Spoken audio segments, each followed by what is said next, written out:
Hi, thank you for watching Digging to China. I'm Dong Shang. If you have not done so already, please subscribe to my channel. Thank you very much. In early May, North Korea was still claiming to be one of the 3 COVID-free countries in the world. Yet, within 72 hours, North Korea went from 0 COVID to 1.2 million people infected. What happened? On Thursday, May 12, state media reported that an obscure febrile disease had infected 350,000 people nationwide. Experts believe it is almost certainly an outbreak of COVID-19. Then, 3 days later, state media confirmed a total of more than 1.2 million people across the country reporting symptoms of a fever. As of Sunday, May 15th, more than 564,000 people were being treated for this fever, which appears to have been spreading explosively throughout North Korea since late April. At least 50 people are confirmed to have died, 8 of them on Sunday alone, in what is almost certainly a gross underestimate of mortalities by local authorities. In the space of just 72 hours, North Korea's epidemiological status has shifted from a self-proclaimed success story to a public health catastrophe. Given the hermit kingdom's secrecy and the limited testing capacity, the exact case numbers are impossible to quantify, and these official figures almost certainly represent the low end of the scale. North Korea has not rolled out COVID vaccines in the past. It is uniquely vulnerable to a viral outbreak of this caliber. There is little to no pre-existing COVID immunity among North Koreans. The BA.2 Omicron variant is 5 to 6 times more transmissible than the original strain found in Wuhan, and the nation's crumbling public health infrastructure is among the world's worst. In the coming weeks and months, experts are worried the situation could spiral into a complete humanitarian disaster. Ethan Jewell is a data correspondent with outlet NK News that is based in Seoul, South Korea. He warned, "You are just looking at a perfect storm. It's like China's COVID-0, except your entire population is extremely compromised and vulnerable and set up for a disaster. People are not vaccinated, people are in poor health, and the government doesn't seem to have a responsible approach to prevent all this to begin with." North Korea was one of the first countries to seal its foreign borders in January 2020 and grind international trade to a standstill, including with China.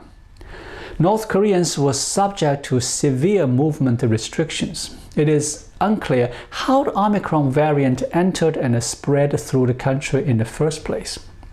The prevailing theory seems to be that the virus did in fact cross the border from northeastern China.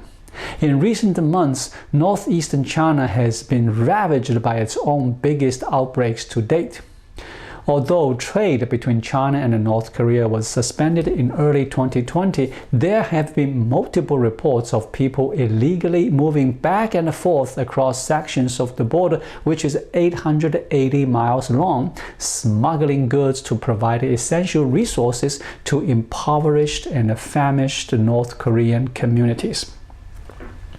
Some experts pointed to a recent potential super spreader event, a military parade held in Pyongyang on April 25 to celebrate the 90th anniversary of the founding of the army. It was attended by several thousand unmasked people, including numerous soldiers who have since tested positive. Tens of thousands of people in one spot. Some military units were flown from other parts of the country. Maybe some from the border regions where smuggling does happen. It is possible that units from the northern border regions came into contact with someone who had come into contact with the smugglers. And then they went down into Pyongyang and marched in this giant condensed military formation in the middle of the city. The official Korean Central News Agency reported on Monday that Kim Jong-un scolded officials for failing to deliver medicine to people in time.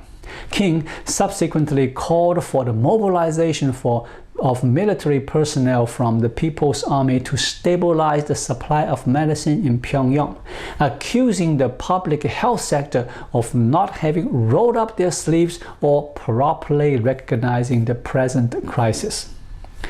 The truth is, North Korea's health infrastructure is under-resourced, undersupplied, and severely unequipped to deal with a mass outbreak of COVID-19. Dr. So-Jin Lim is Senior Lecturer in North Korean Studies at the UK's University of Central Lancashire. He told Vice World News about the reports of surgeries being performed without anesthesia and cannabis being administered for pain relief in North Korean hospitals. There are cases of patients having to buy their own medicine on the black market and then pay someone to administer it for them, or just administer it themselves. In Pyongyang, there is a large hospital, but in villages, you can barely find clinics. Combine that with North Koreans' lack of COVID-19 vaccine and treatment drugs, and inability to perform mass testing, and a population that is already famished and malnourished as a result of a faltering, isolated economy that has only worsened during the pandemic. And the conditions seem primed for fatalities to skyrocket. Until last week, North Korea had exclusively relied on zero-COVID strategy and neglected to pursue any preemptive measures that might mitigate the damage if that failed. Most crucially, Kim regime refused multiple offers of vaccines from the outside world, pledging instead to fight the pandemic in our style. The our style included Pyongyang spending millions and millions of dollars to construct those disinfection centers along the border so that they could disinfect goods. The our style also included refusing free vaccines. In September, UN claimed that the North Korean government rejected roughly 3 million doses of China's Sinovac vaccine, offered at no cost, saying they should be sent to severely affected countries instead. It also rejected 2 million doses of AstraZeneca due to apparent concerns about the potential side effects. A diplomatic source close to Pyongyang-Beijing relations revealed on Sunday that North Korea had used its diplomatic channel to reach out to China for COVID-19 supplies and equipment, and that talks between the two sides were ongoing. However, it wasn't clear what specifically Pyongyang was requesting. China is North Korea's primary patron, representing 90% of its total trade volume prior to pandemic and a lifeline for its economy.